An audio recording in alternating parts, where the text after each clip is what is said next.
next, I was hoping to be able to welcome in Climate Change Commissioner James Renwick, but unfortunately he's unable to be with us today, and the Climate Change Commission hasn't been able to source a replacement.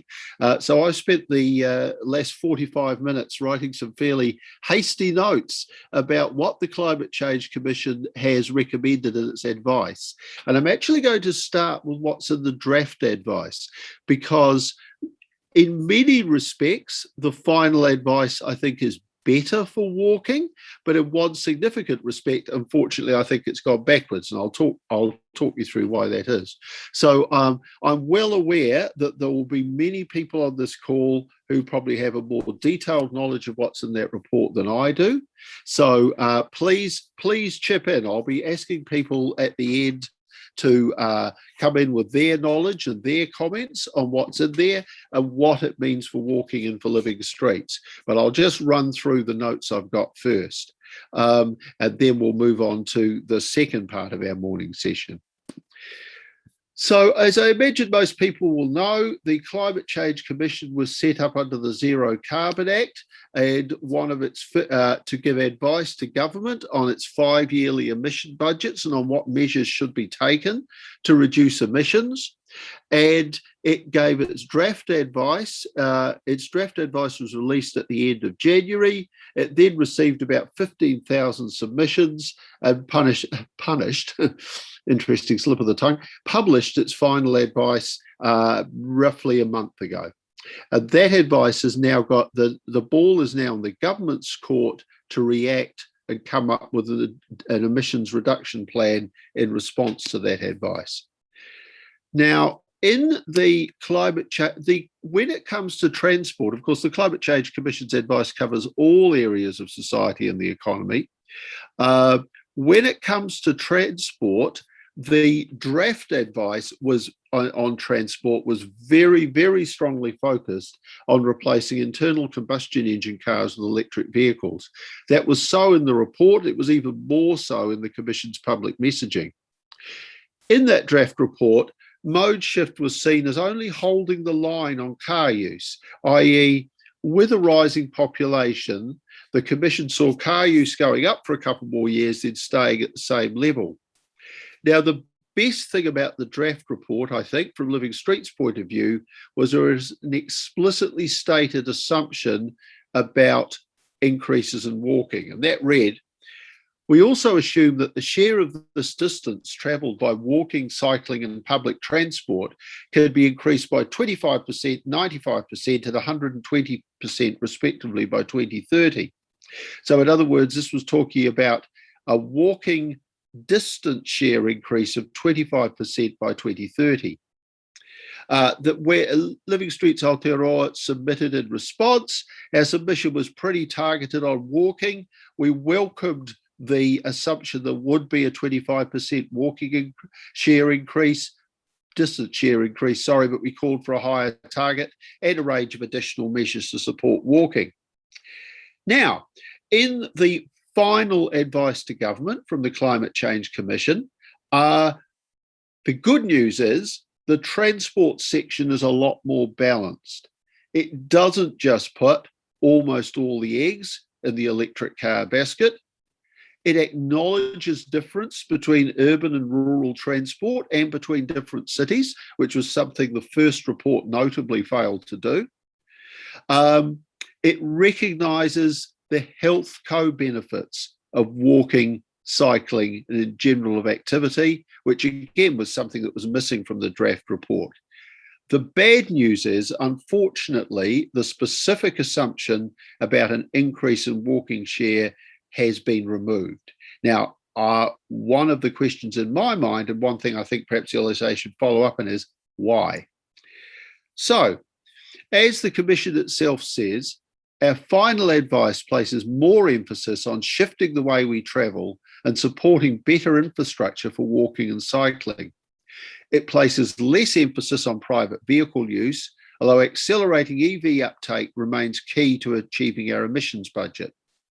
So now the mode, instead of showing mode share of cars simply remaining the same, this actually shows car use declining, which is quite significant. Now, I'm just going to see if I can share my screen here. Let's see what happens. So I hope you can see, I hope it's possible to see that that's the projected graph of household light vehicle travel and their demonstration path compared with undercurrent policies. And it's not a large decline, but they are talking about household light vehicle travel being reduced by 9% by 2030 relative to the current policy reference case. Now, that has a couple of implications. To achieve that, there's going to need to be very significant support for better walking, cycling, public transport, and mass transit. And there are going to need to be, also going to need to be transport demand management measures. So the third thing, I guess, is it's pretty hard to make a case for building new urban motorways if you're assuming that household light vehicle travel can be reduced. So carrying on from there, they acknowledge specifically the co-benefits from climate action. They say there are many co-benefits from climate action, particularly to health, because of warmer, drier homes, more walking and cycling, and less air pollution. These benefits are significant and immediate and can improve the quality of life for people now and in the future. And they also talk about the health savings, the cost savings that can be made. Over the lifetime of the current Aotearoa population, these health savings could be in the order of $127 million if 25% of trips under 1 kilometre were switched to walking, or up to 2.1 billion if all trips under 1 kilometre were switched to walking and all trips between 1 and 5 kilometres were switched to cycling. So they do make some recommendations. That, by the way, is the one specifically walking focused assumption I could find in the report. So in this area, they make these recommendations. We recommend that in the first emissions reduction plan, the government commit to improving mobility options and reducing emissions by providing affordable, reliable, convenient, and low emissions alternatives to high emissions vehicle use. This should include the government working with local authorities in setting targets and implementing plans to substantially increase walking, cycling, public transport, and shared transport use to displace vehicle use. This should be delivered through substantially increasing the share of government funding dedicated to active and public transport infrastructure. Funding should be aligned with achieving a thriving, climate resilient and low emissions Aotearoa. Also through better connected communities, cities and regions by improving the frequency, accessibility and integration of intermodal low emissions transport services, and reducing public transport fares to encourage greater use of public transport. Now, I should add, there are a number of other good things in the report. I'll just mention a few others that relate to transport in general. An increased push for central government support, including removal of legal barriers to make public transport more affordable and accessible. An end to internal combustion engine vehicle imports as early as 2030 if possible, 2035 by the latest. An added focus on ensuring equitable access to electric vehicles by supporting EV leasing, purchasing and sharing schemes for Māori, low-income and vulnerable groups, and an added focus on encouraging EV battery refurbishment, repurposing and recycling. So, overall then, it's promising and it's better, I think, than their initial advice. Looking at who they had, an interim advisory board, and when I looked at the membership of the interim advisory board on transport, it was almost entirely, when it came to light vehicles and urban transport, people from the motor trade. So while that advice is certainly needed, I don't think it's very surprising that therefore their draft advice was very, very focused around cars. But here's the part that I'm disappointed in. Instead of that specific walking assumption they mentioned earlier, they now have this. We also assume that the mode share of total distance travelled by low emissions options, walking, cycling, public transport and emerging options such as e-scooters can be increased, from around 6% nationally in 2019 to 11% by 2030 and 14% by 2035. Within this, we assume that cycling grows from around 0.6% of household travel distance in 2019 to 1.5% in 2030, and public transport grows from around 3.5% to 7.7%. What's very striking there is there's no assumption listed for walking. And so I guess my message to the Climate Change Commission would be, A, great that you've taken more notice of the ways in which things other than electric cars can make a difference. B, why have you not made a specific assumption around walking? And I think we should ask them that. Now, of course, however, although I think we should ask them that, the game has shifted. It's a bit like one of those old school progressive dinners. I don't know if anybody does that anymore. The party started at the Climate Change Commission's place, but now it's moved on to the government. The government has to produce its response to the Climate Change Commission's advice by the end of this year. I understand that the government, the climate change minister would like that advice to be ready before the COP26 summit. And so perhaps, ironically, I also understand that many government departments haven't waited for the final report to start responding. They actually started their work based on the draft report. So that actually may play in our favour in some respects.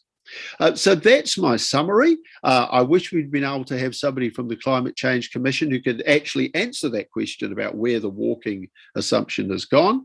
But I know I can see we have Ellen has a hand raised. Thanks, Tim, and thanks, Sarah, for your fantastic announcement earlier. I would like to tie the two of those things together, and I'd just like to say as well, I do hope that James Rennick gets better. He's not very well, so let's hope everything's all right there.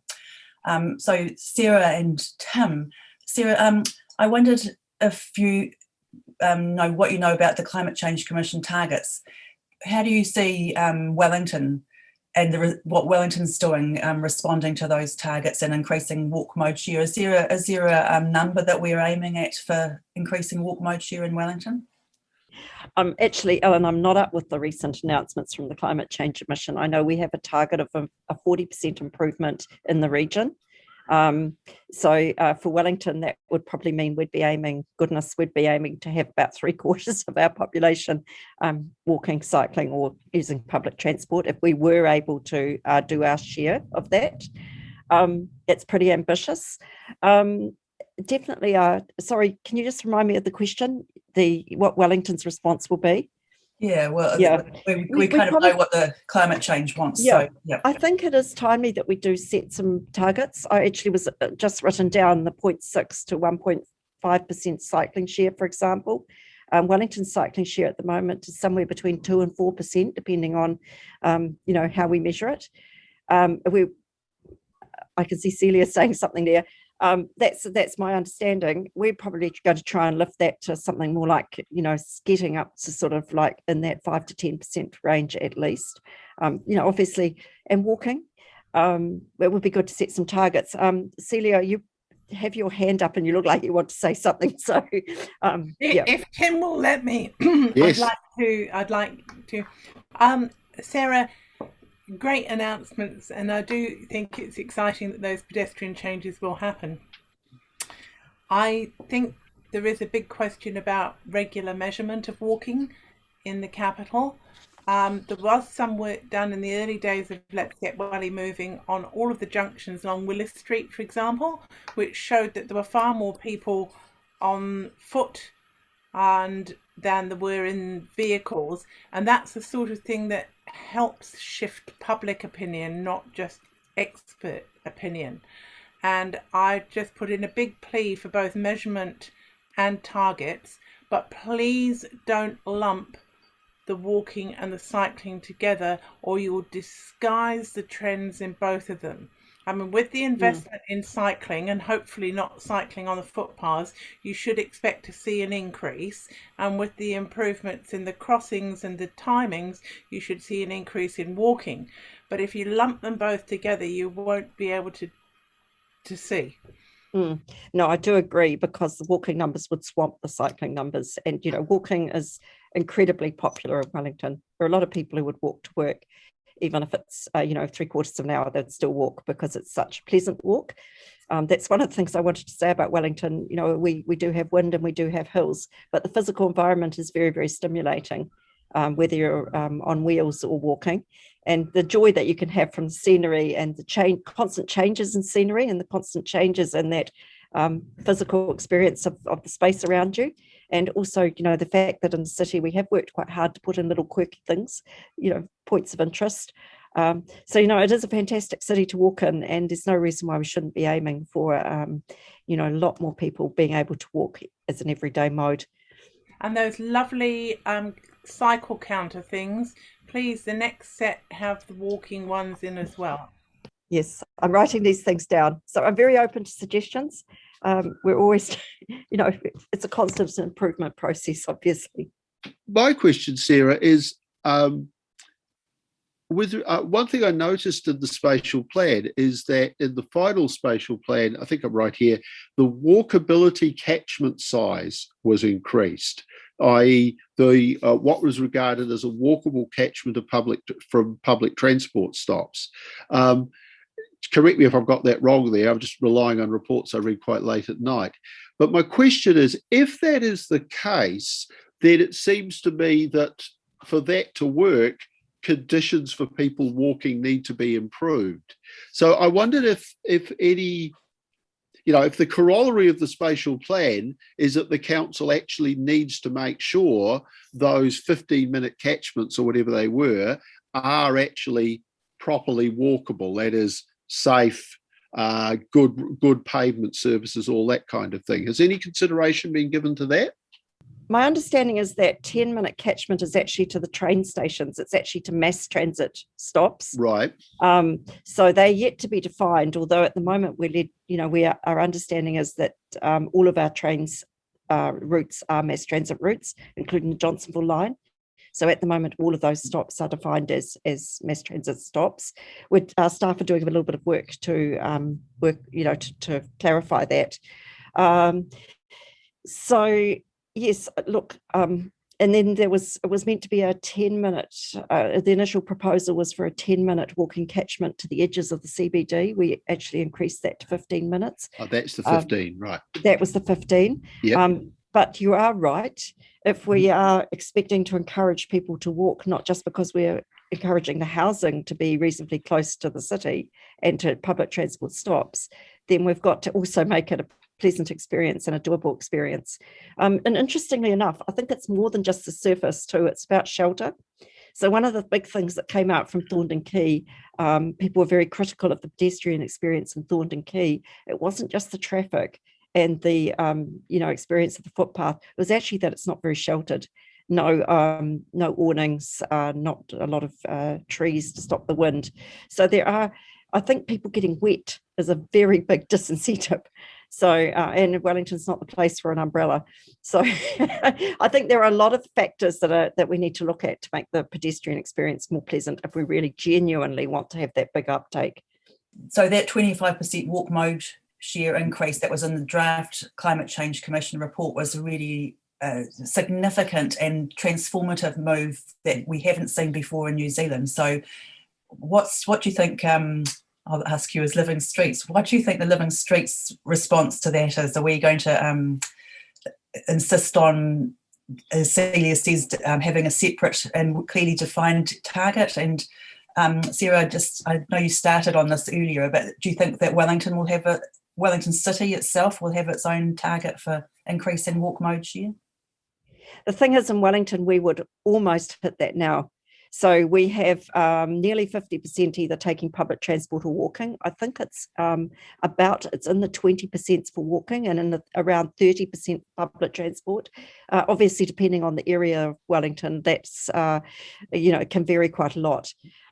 So we would probably be looking. We haven't set a target. It's a really good idea to ask our staff, but I would be thinking we'd have to be fairly ambitious if we're actually aiming for a big improvement. I don't know if Living Streets has any idea, but I would be thinking we'd be looking to see that in the high 30s somewhere. if it's already in the 20s. So, that would be my guess. How ambitious we can be, who knows? Oh, I should say that in our submission, having seen that 25% figure, we said we'd like it increased to 35%. So that was nationwide. And as I've already said, one of the problems with the Climate Change Commission's draft advice was it didn't really differentiate urban and rural environments. So I think it's a good thing now that they're talking about what needs to be done in various cities and differentiating urban and rural. I want to find out why they took that figure out of the final report. I want to find out whether there's actually a figure I haven't found lurking somewhere in the details. Chris is correct, and I could read out again. I'll read out again in a moment what the draft advice actually said. The wording was a bit, it was a bit, the way they worded it was a bit obscure. So I think that we should be pushing for walking share, but I think the other thing, and this is again something, a good aspect of the Commission's final advice, is that we need to be talking about walking, not, it is indeed a sole mode for people to get from A to B. It's the only mode I use quite a lot to get to places relatively nearby. But very often it's connected with public transport, and the Commission has acknowledged the link between those two things. So I think we possibly don't only need to be going for a specific walking target, but for improving the links between people's walking and public transport trips. Thanks. And so Chris has just reminded me, I've said that wrong again. It's a 25% increase in walk mode share. So for Wellington with 20%, that would easily be 25%. So it's a 25% increase in share. Hello. So I just have a question based on the reading of the Hikana Te Kahupara, which Celia has mentioned, that the government green paper on reducing transport emissions. It's interesting because they're talking, the conversation in there, although it's not government policy, the conversation is about whether they start to require councils to set those targets and meet targets, and that could be tied to sort of funding. And I'm curious about just, I guess my question is, it's a bit more obvious perhaps if you can to measure in terms of cycling, because you can the amount of kilometres per of cycle paths that get put in by a council is an easy measurement, but because walking improvements are kind of small projects and there's a lot of them, which was being mentioned yesterday, I just wonder, I guess thinking about that, how can what's the way that we can measure that, or what's the way that we can that could be there could be a much clearer link between, because if we have a target, how do we kind of show that we're getting there with that, or how do we get there with those infrastructure, the infrastructure spend as well? Does that make sense? So basically what you're asking is, how do we measure what walking mode share is and whether it's increasing? Is that the question? No. I mean, in terms of, we can measure, the amount of cyclists and the amount of people walking. But I guess it's just in terms of, before we get there, we need to do the infrastructure, and there's a long sort of lag time in terms of people taking up that mode. So in the interim, what do we? The government might say, here's your target, but it's going to take a long time to get to reaching those targets. And what's the kind of interim things that we're looking at in terms of, is it the amount spent on pavement, increases, pavement upgrades, or? I think your main point, that infrastructure changes, and I think this would be particularly true of the spatial plan and so on, are the most important and will affect the biggest change, but it will take some time to happen. Wellington's fairly compact already, and despite individual hiccups, there are some good walking routes in. I think we actually need to move to doing some better communications about walking. Lots of people have compared to the COVID-19.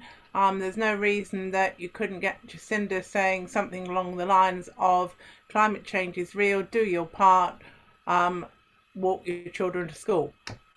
So the comms would be very immediate and of course, leading by example. And then the other one would be, again, working with children, and we've put forward, I think, about 24 recommendations for walk to school, and some of them are definitely crossings and so on, but that the government's also consulting on speed limit setting. And even though you really want to do the design work as well, even changing speed limits has some effect.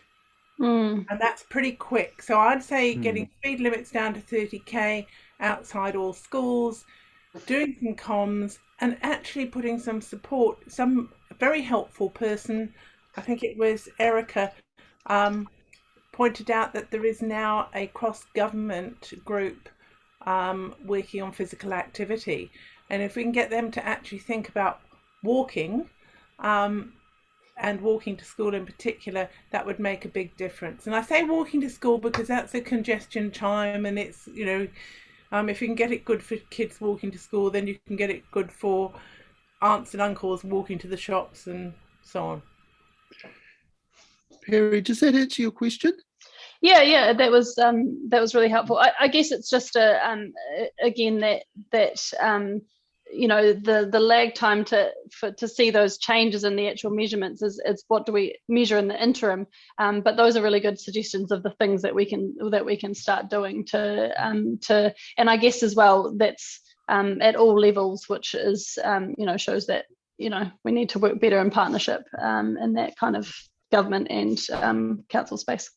There are lots of technical things that can be done now that couldn't be done 10 years ago in terms of counting and displaying pedestrian numbers. So I think, you know, if you could have, just like you've got the speed signs when you're approaching a slower speed for vehicles, there's no reason that you can't have more pedestrian counters. We move them around, have them at different schools, use them in walk to work week, things like that. I think there is a huge opportunity there to improve things for children to walk themselves to school, and you're right, it's about the message that's actually okay. We've got very protective of our children as a society, but it's also about councils making sure that those routes are safe, and looking where the barriers might be. And the slower speeds, I think, making sure the crossings are really visible, just retraining society to expect young children to be there by themselves walking to school, and making sure the safety around the route is safe. But one of the big things I'm excited about in our suburb, in our area, is we're finally going to get a pedestrian crossing, hopefully, across a piece of state highway that's a complete severance for the children that live in parts of our community that need to cross that road to get to their schools. And, it's been incredibly unsafe, and that's added a lot to the congestion that people experience because, parents and cars are circling around schools, clogging up the highway and the roads, and it's not good for anybody. So that whole unmet demand for kids to actually be able to walk to school again, I think is enormous. Hi, I was thinking more about connections with buses, but it's not really relevant to the walkability. But I very often note that it's very difficult to get from one suburb to the next. So, for instance, Island Bay to Kilbirnie, there isn't a link.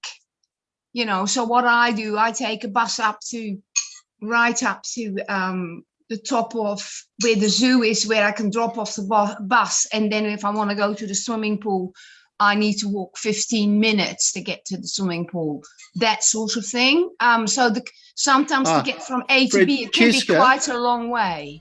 Sorry to interrupt, but we actually this afternoon have Roger Blakely on public transport. So I think that's an excellent question, but a good one to ask him then. Right.